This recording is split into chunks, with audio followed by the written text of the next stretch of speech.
Okay, so what I want to talk about today is how, I got, should I use the word delivered from negative, overwhelming voices. And I think I particularly want to make this video because I know that there might be somebody out there who is constantly always being bombarded by negative voices. Like you keep saying things like, oh, God has abandoned you, all those kind of very annoying lies.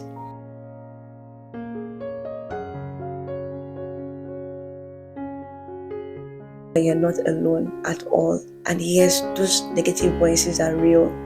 Um, Most of the time when you're experiencing things like that, you sort of like find it difficult to speak to other people about it because you feel like they can't understand what you're going through, or they can't understand, or that they won't believe, what you're experiencing or what you're hearing.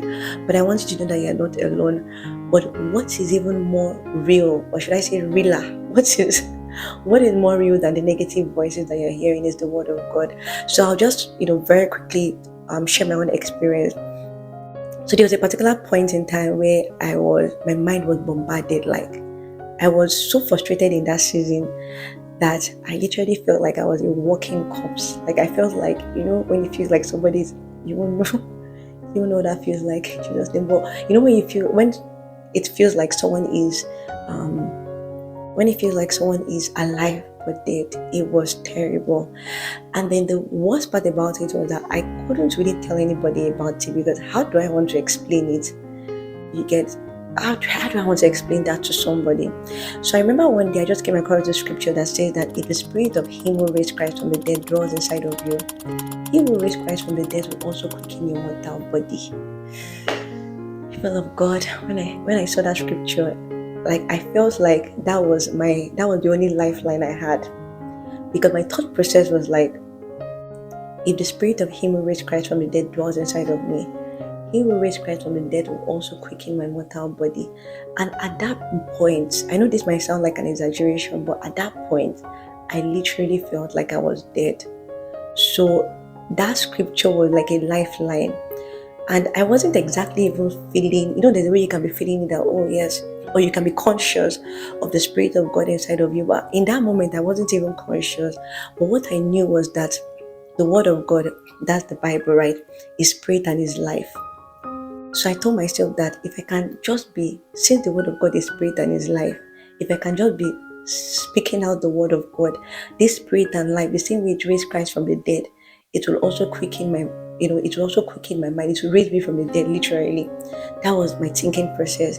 And I remember that I think I saw a 30-day plan on YouVersion Bible, and I started to read out the Bible every day. I think I was spending about 2 to 3 hours every day, and it wasn't easy. So when I say 2 to 3 hours, not like I was doing it like, oh yes, I want to cover this much part of the Bible. Like I was desperate. I just wanted peace in my mind. I was desperate, and I just held on to that scripture. So I would read out the Bible. Sometimes I would feel so tired that I would even cry while reading it out.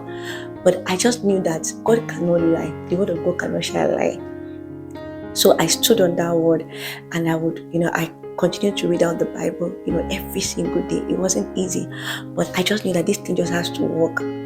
And the thing is, I don't even know when exactly my mind became silent, but I just noticed that one day. So it didn't happen suddenly. It actually happened over time, but I wasn't conscious of the exact moment it stopped.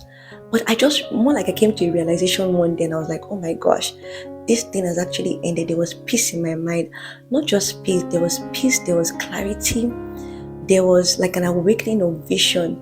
And when I mean awakening of vision, an awakening of like knowing the essence as to why I'm actually even on earth, of feeling like my life had meaning.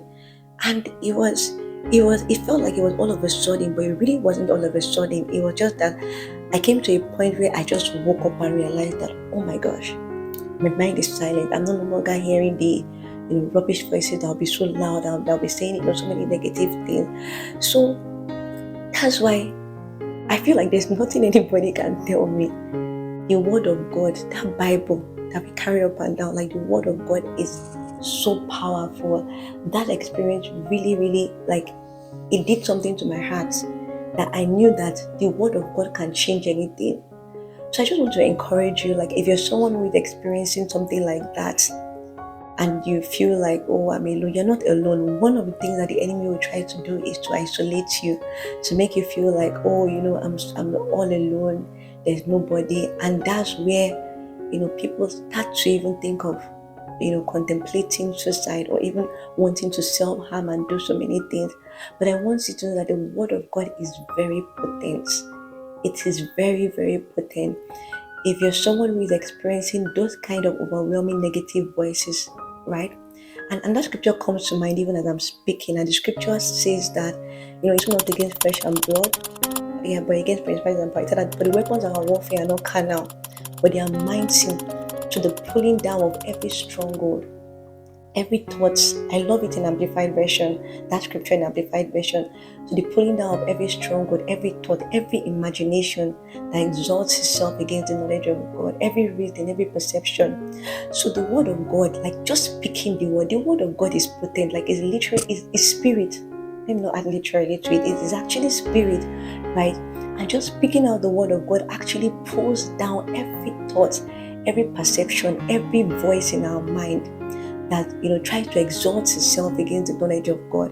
So if you're someone who is experiencing this bombardment of voices, I just want to encourage you that you're not alone. There's a solution.